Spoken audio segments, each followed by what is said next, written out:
అందరికీ నమస్కారం. ఈరోజు మనం 3 చేపల కథ అనే ఒక చిన్న కథ చెప్పుకుందాం. అనగనగనగా మంథని అనే ఒక ఊరు. ఆ ఊర్లో తమ్మ చెరువు అనే ఒక చెరువు ఉండేది.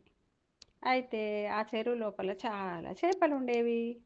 చేపలుంటే ఆ చేపల లోపల ఒక 3 చేపలు బాగా ఫ్రెండ్‌షిప్ చేసేవి. స్నేహితంగా ఉండేవి అన్నట్టు. ఆ 3 చేపలలో ఒకదాని పేరు దీర్ఘదర్శి. ఒకదాని పేరు సమయస్ఫూర్తి. మూడో దాని పేరు బద్ధకస్తుడు. అయితే ఈ 3 చేపలు చాలా స్నేహంగా ఉండేవి. ఉంటే రోజు కలిసి తిరిగేవి, కలిసి మాట్లాడుకునేవి, పాటలు పాడుకునేవి, ఆటలాడుకునేవి ఇలా ఉండేవన్నట్టు. అయితే దీర్ఘదర్శికి ఏందంటే చాలా జాగ్రత్త ఎక్కువ. ఏ పని చేయాలన్నా చాలా ముందు జాగ్రత్తగా ఆలోచించేది. ఇక రెండోది సమయస్ఫూర్తి. అదేంటంటే ముందు జాగ్రత్త లేకున్నా వేళకేదైనా ఆపద వచ్చినా, ఏదన్నా అవసరం పడినా సమయస్ఫూర్తితో ఆ గండం నుండి గట్టెక్కేది. పనులన్నీ చాకచక్యంగా, లౌక్యంగా చేసుకునేది. ఇక మూడోది బద్ధకస్తుడు. దానికేందంటే ముందు జాగ్రత్త లేదు. సమయం వచ్చినప్పుడు ఆలోచించుకునే తెలివితేటలు కూడా లేవు. బద్ధకంగా ఉండేది. ఏ పని అని చెప్పినా కూడా తర్వాత చేద్దాంలే, చూద్దాంలే ఇట్లా ఉండేదన్నట్టు. అయితే ఒకసారి ఏమైంది, ఎండాకాలం వచ్చింది. ఎండాకాలం వస్తే ఈ 3 చేపలు ఉన్న నీళ్ళల్లో తిరుగుతుండే అన్నట్టు. ఎండాకాలం వస్తే ఏందంటే నీళ్ళు కొంచెం తగ్గుతాయి కదా చెరువులలో కూడా. అయితే ఆ ఉన్న కొన్ని నీళ్ళల్లోనే ఈ 3 చేపలు తిరుగుతుండే అన్నట్టు. తిరుగుతున్నప్పుడు దీర్ఘదర్శి ఏం చేసిందంటే అది ఎవరు వస్తున్నారు చెరువు దగ్గరికి, ఎవరు పోతున్నారు అని అబ్జర్వ్ చేస్తూ ఉండేదన్నట్టు. ఎండాకాలం కదా, వాళ్ళు వీళ్ళు చెరువులో పిల్లలు స్నానం చేయడానికి దానికి దీనికి వస్తుంటారు. అయితే అయినా దానికి జాగ్రత్త ఎక్కువ కదా, అందుకని చెప్పి చాలా చూస్తుండేది ఎవరు ఏం చేస్తున్నారని. ఇలా అది ఒకరోజు ఏం చేసింది, ఎవరో బాగా మనుషులు అలికిడి అవుతున్నదని చూసింది అన్నట్టు. ఎవరో 5-6 మనుషులు వచ్చారు. వాళ్ళ దగ్గర వలలు ఉన్నాయి, అవి ఉన్నాయి. అయితే ఏంది ఇంతమంది వచ్చారు, రోజు రాని వాళ్ళు కొత్త వాళ్ళు వచ్చారు అని ఆలోచిస్తుంటుంది. అని చాటుగా మెల్లగా వాళ్ళ మాటలు వింటుంటుంది అన్నట్టు.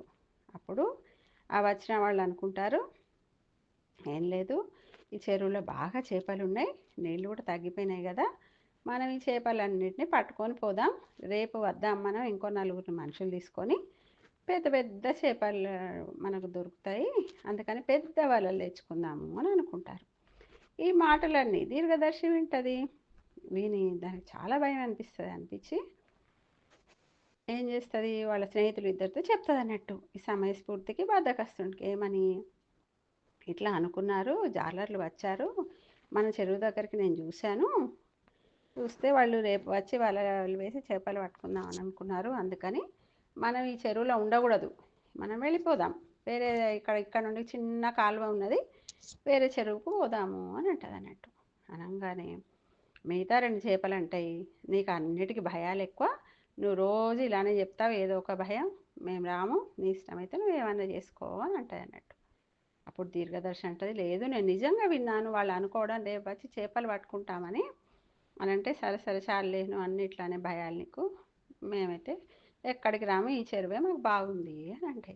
అనగానే దీర్ఘదర్శి అంటది, సరే నేనైతే నా చెవులతో విన్నా వాళ్ళు వచ్చి పట్టుకుంటారని, అందుకని నేనైతే రిస్క్ తీసుకోను, నేను ఈరోజు సాయంత్రమే ఈ కాలువ ఉన్నది కదా, ఈ చెరువు నుండి వేరే చెరువుకు, ఆ కాలువ ద్వారా నేను వేరే చెరువుకు వెళ్ళిపోతా అని అంటది అన్నట్టు. సరే నీ ఇష్టం అంటది.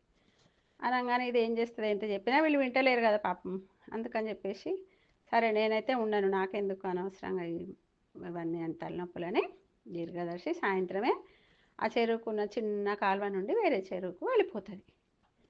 రాత్రి అవుతుంది, పొద్దున అవుతుంది. తెల్లారంగానే ఆ జాలర్లు ఇంకో 4 తీసుకొని వచ్చి పెద్ద పెద్ద వలలు పట్టుకొని వస్తారు. వచ్చి ఏం చేస్తారు, వలలు విసురుతారు. విసిరేసరికి ఈ సమయస్ఫూర్తి చేప, ఈ బద్ధకస్తుడి చేప 2 కూడా వాళ్ళ వలలో పడతాయి.